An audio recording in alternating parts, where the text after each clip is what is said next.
Bienvenue au bulletin d'information à Top News. Bonjour à tous. Au sommaire. Syrie. Offensive majeure de l'État islamique sur la ville kurde de Raïs al-Ain. Présidentielle. La séance parlementaire reportée au 2 avril faute de quorum. Les forces irakiennes sont entrées dans Tikrit. Voici les détails. Le groupe djihadiste État islamique a lancé une offensive majeure mercredi pour tenter de reconquérir la ville kurde de Raïs al-Ain, située dans le nord de la Syrie près de la frontière avec la Turquie, a indiqué l'Observatoire syrien des droits de l'homme. Ces nouveaux heurts ont fait des dizaines de morts dans les deux camps selon l'Observatoire syrien des droits de l'homme basé en Grande-Bretagne, mais qui s'appuie sur un large réseau de sources en Syrie. Un porte-parole du parti de l'Union démocratique, branche politique des YPJ, a confirmé qu'il y avait des combats intenses. Cette offensive intervient quelques semaines après que les combattants kurdes ont finalement chassé l'État islamique de la ville syrienne kurde de Kobane, un peu plus à l'ouest de le long de la frontière. Selon les révélations du quotidien Le Figaro dans son édition datée de mardi 10 mars, un émissaire français au nom de M. Patrick Barakan, qui serait contrôleur général à Bercy et ancien officier de réserve, a été envoyé à Damas il y a 2 semaines et a rencontré le général syrien Ali Mamlouk, le patron des services de sécurité de Bachar al-Assad. À en croire le quotidien, l'homme avait prévenu les services de contre-espionnage français et la sûreté nationale avant de partir et leur a remis des informations à son retour à Paris. Au cœur des discussions, l'identification de djihadistes français faits prisonniers en Syrie, mais aussi la situation tactique sur le terrain.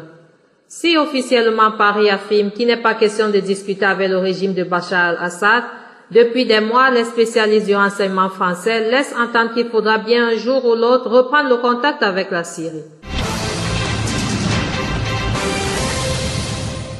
Le groupe État islamique a diffusé mardi une vidéo de l'exécution par un jeune garçon d'un arabe israélien accusé d'espionner pour le Mossad, les services secrets israéliens, et dans laquelle un djihadiste menace en français de s'en prendre à Israël. C'est la première fois que l'État islamique, qui a exécuté des dizaines de personnes et diffusé des images insoutenables de décapitation ayant choqué l'opinion internationale, revendique l'assassinat d'un arabe israélien. Dans la vidéo de plus de 10 minutes postée sur des comptes djihadistes, un jeune garçon vêtu d'une longue tunique et d'un treillis à bas, d'une balle dans le front, un homme présenté comme Muhammad Saïd Ismaël Moussalam, avant de tirer plusieurs balles sur son cadavre.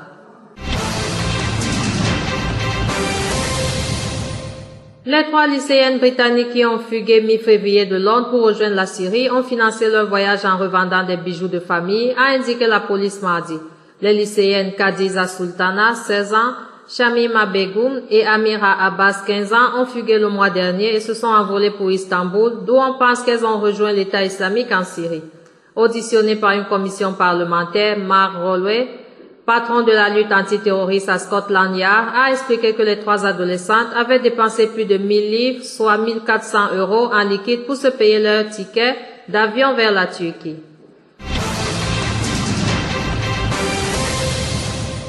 La 20e séance parlementaire consacrée à l'élection d'un nouveau président de la République libanaise n'a pu se tenir mercredi, le quorum des 2 tiers 86 députés sur 128 n'ayant pas été atteint.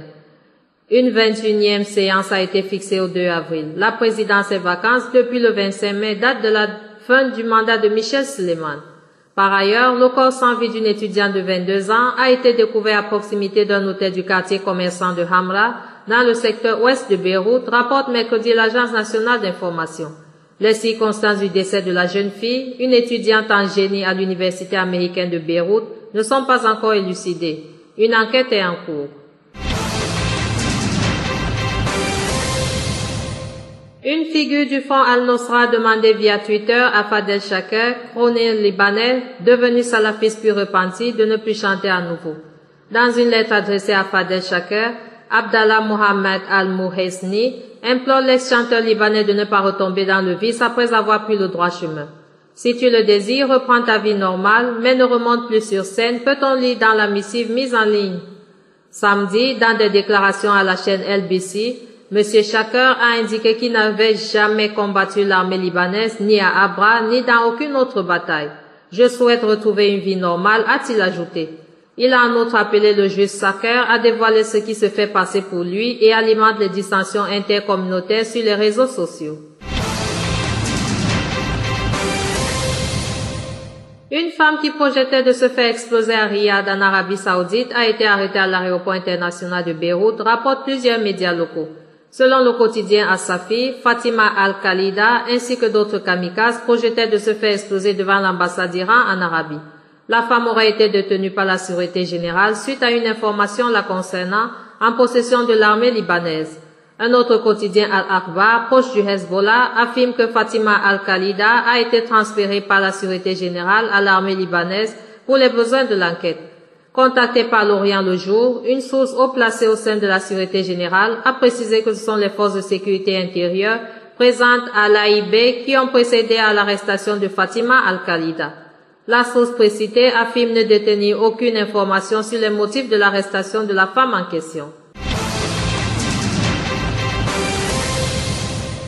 Les forces irakiennes sont entrées mercredi dans un quartier de Tikrit Nord, une nouvelle percée dans l'offensive lancée il y a 10 jours pour reprendre cette ville aux djihadistes du groupe État islamique, ont indiqué des officiers.